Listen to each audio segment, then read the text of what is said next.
Assalamualaikum warahmatullahi wabarakatuh. Halo, berjumpa lagi dengan saya Rahmat Juniko Hamzah, salah satu peserta Latsar CPNS instansi pemerintah daerah Kabupaten Pasaman Barat tahun 2023 angkatan 2 kelompok 4. Pada video kali ini saya akan mencoba mereview kembali materi yang telah saya pelajari dari e-learning sinkronus, yakni tentang analis isu kontemporer dengan mentornya Bapak Insinyur Haji Nasridal Patria MM Mhum. Dalam kehidupan kita sehari-hari, secara sadar maupun tidak sadar, perubahan terus terjadi dalam diri kita secara individual, keluarga, dan lingkungan ataupun masyarakat. Perubahan adalah sesuatu yang tidak bisa kita hindari dan harus kita hadapi. Ada 4 level perubahan strategis yang dapat mempengaruhi kesiapan ASN dalam melakukan job desk-nya masing-masing. Oke, yang pertama individual, yaitu perubahan yang terjadi pada diri kita. Yang kedua adalah keluarga, perubahan yang terjadi dalam keluarga kita. Yang ketiga masyarakat, perubahan yang terjadi dalam lingkungan masyarakat tempat kita. Dan yang terakhir adalah dunia, perubahan yang terjadi dalam skala yang besar yang memaksa bangsa maupun negara untuk berperan serta dalam perubahan tersebut jikalau tidak ingin ditinggal oleh arus perubahan itu. Nah, dan untuk dapat ikut serta dalam perubahan tersebut, kita harus mempunyai wawasan dan memahami itu apa isu kontemporer. Nah, apa sih isu kontemporer itu? Isu kontemporer adalah suatu pokok persoalan yang terjadi pada masa sekarang yang menjadi trending topik berkaitan dengan perubahan, atau dalam bahasa Gen Z-nya viral. Kita sebagai ASN pelayan publik harus bisa memahami itu apa itu isu kontemporer serta bagaimana cara menganalisis isu tersebut. Untuk menghadapi isu kontemporer tersebut, kita harus mempunyai modal insani. Nah, apalagi itu modal insani? Modal insani yang dimaksudkan ini adalah modal dalam konteks modal manusia atau disebut juga dengan human capital concept. Ada 6 modal dari human capital concept ini, yaitu yang pertama modal intelektual, suatu kekuatan kolektif, akal atau seperangkat pengetahuan yang berdaya guna. Kedua, modal emosional, modal yang berkaitan dengan kemampuan emosional dan soft skill. Ketiga, modal sosial, serangkaian nilai atau norma-norma informal yang dimiliki bersama di antara para anggota suatu kelompok masyarakat yang terkait, yang didasarkan pada nilai kepercayaan, norma, dan jaringan sosial. Keempat, modal ketabahan, modal untuk sukses dalam kehidupan, baik dalam kehidupan pribadi maupun kehidupan organisasi birokrasi. Yang kelima, modal etika, nilai-nilai atau norma-norma yang menjadi pegangan bagi seorang atau suatu kelompok dalam mengatur tingkah lakunya. Yang keenam yaitu modal kesehatan. Modal kesehatan adalah modal yang paling penting dalam kehidupan.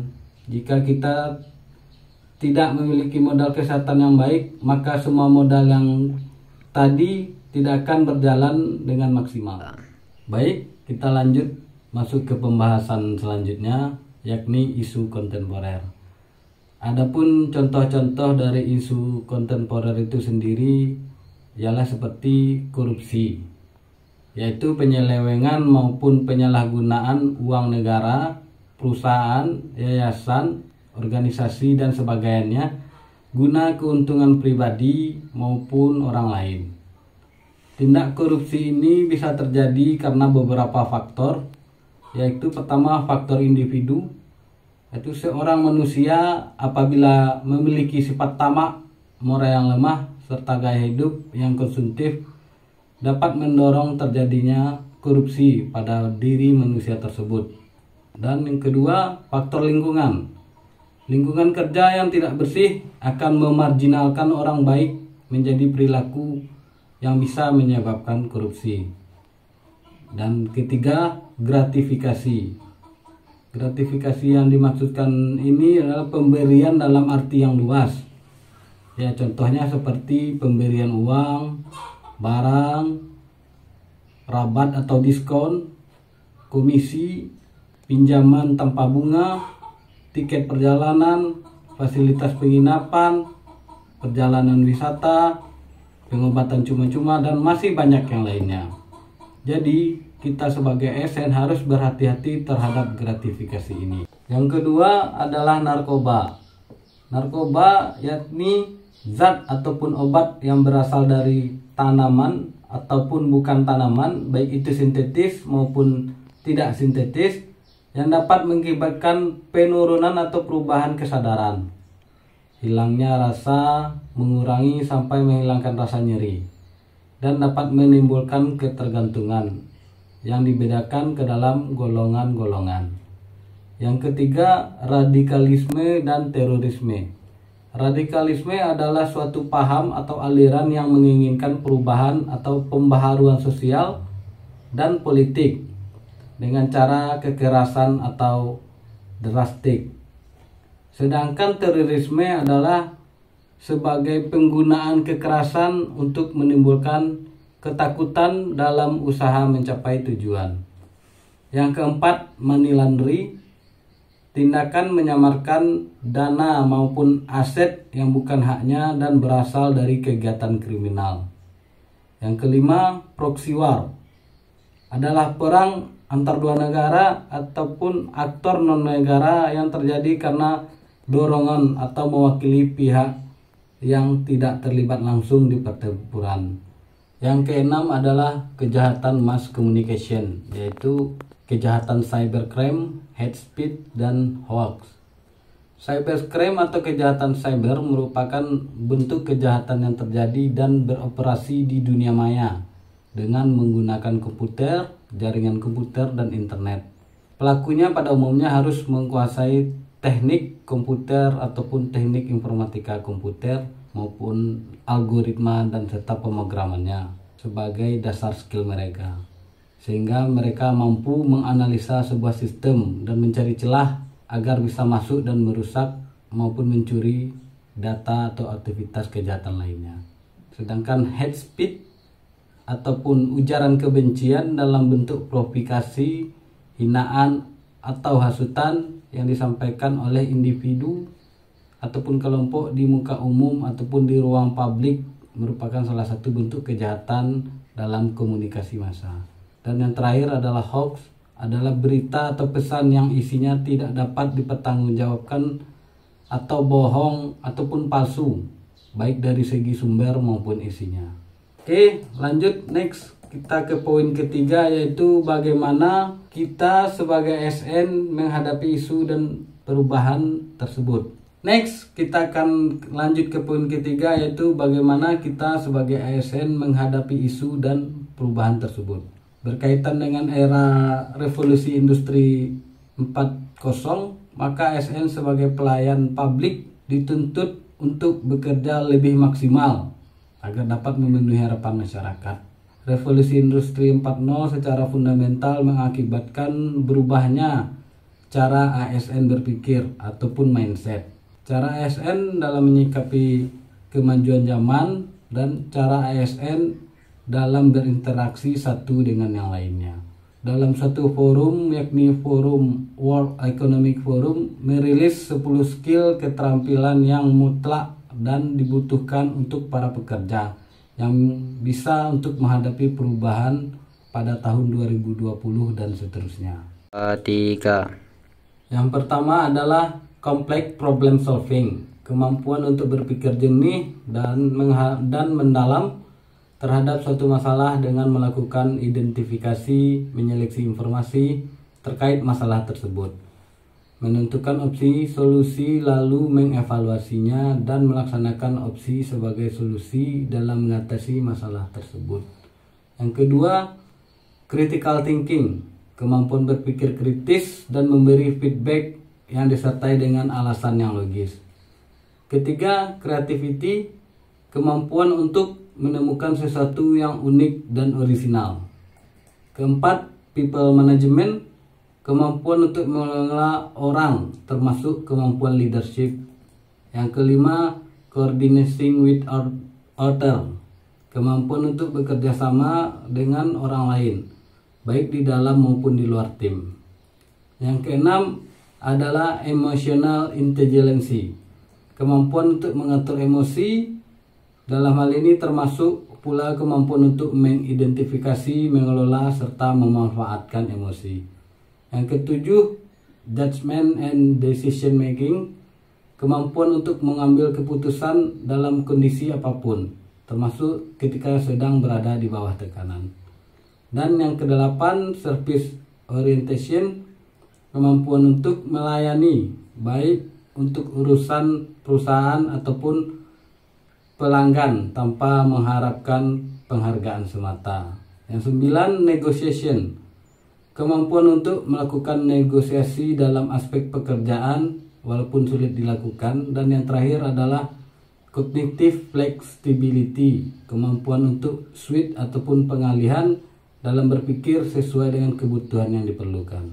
Jadi kita ini sebagai ASN yang melayani publik juga harus mempunyai 10 skill ini agar kita sebagai ASN itu bisa menghadapi isu dan perubahan ini. Baik, kita akan masuk ke pembahasan yang terakhir, yaitu teknik menapis isu dengan teknik USG, yaitu teknik urgency, seriousness, dan growth. Dalam menganalisa isu kontemporer ada 4 langkah yang bisa kita lakukan, yakni yang pertama itu melakukan pra-analisis isu. Yang kedua, menapis isu dengan teknik APKL ataupun USG. Yang ketiga, menggunakan alat bantu Fishbone. Yang keempat, membuat alternatif penyelesaian isu. Oke, pada kali ini teknik yang akan kita pakai yaitu teknik yang berfokus pada teknik USG. Saya akan mencoba membahas isu yang ada di instansi pemerintah daerah Kabupaten Pasaman Barat, khususnya di Dinas Kominfo Kabupaten Pasaman Barat, yang sesuai dengan job desk saya, yaitu teknisi instalasi jaringan. Oke, baik, kita mulai dari langkah pertama, yaitu melakukan pra-analisis isu. Untuk pra-analisis isu yang akan saya angkat di Dinas Kominfo dan Informatika ini, yakni yang pertama, sangat kurangnya pengoptimalan pemantauan ataupun monitoring jaringan internet pada Dinas Komunikasi dan Informatika Kabupaten Pasaman Barat. Yang kedua, tidak adanya hasil laporan yang valid dari problem permasalahan jaringan yang tidak bisa terkoneksi dengan jaringan induk, baik itu pelaporannya ke OPD terkait maupun ke Kabid Bidang e-Government dan Aptika. Sedangkan untuk yang ketiga itu belum adanya SOP ataupun standar operasional prosedur yang mengenai pelaporan permasalahan jaringan yang terputus dengan jaringan induk. Oke, setelah kita berhasil menentukan isunya, kita lanjut ke tahap menapis isu tersebut dengan menggunakan teknik USG dengan 3 acuannya, yaitu yang pertama adalah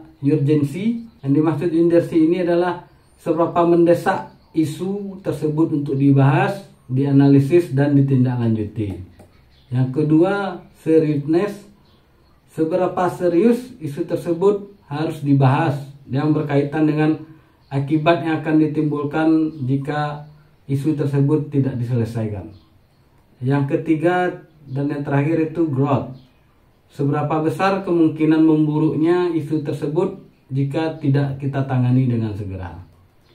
Berdasarkan dari 3 isu yang telah disebutkan tadi, kita akan mencoba memasukkan ke tabel teknik USG yang ada di samping ini. Pada tabel di samping itu terlihat pada nomor pertama isunya yaitu sangat kurangnya pengoptimalan pemantauan ataupun monitoring jaringan internet pada Dinas Komunikasi dan Informatika Kabupaten Pasaman Barat dengan kriteria USG-nya untuk urgensinya itu 4, seriousness-nya 4, dan growth-nya 5. Jadi totalnya ada 13. Kemudian untuk poin yang kedua, urgensinya 3, seriousness-nya 4, growth-nya ada 4 dengan total 11. Dan untuk poin yang ketiga itu urgensinya ada 3, seriousness-nya 3, dan growth-nya ada 4 dengan total 10. Nah, dari tabel teknik USG tersebut nanti akan tersisa satu isu yang menjadi prioritas utama, dan itulah yang akan harus diselesaikan dengan segera. Oke, sekian dulu video dari saya. Saya mohon maaf kalau ada kesalahan dalam penyampaian informasi, maklumlah karena masih dalam tahap pembelajaran. Assalamualaikum warahmatullahi wabarakatuh.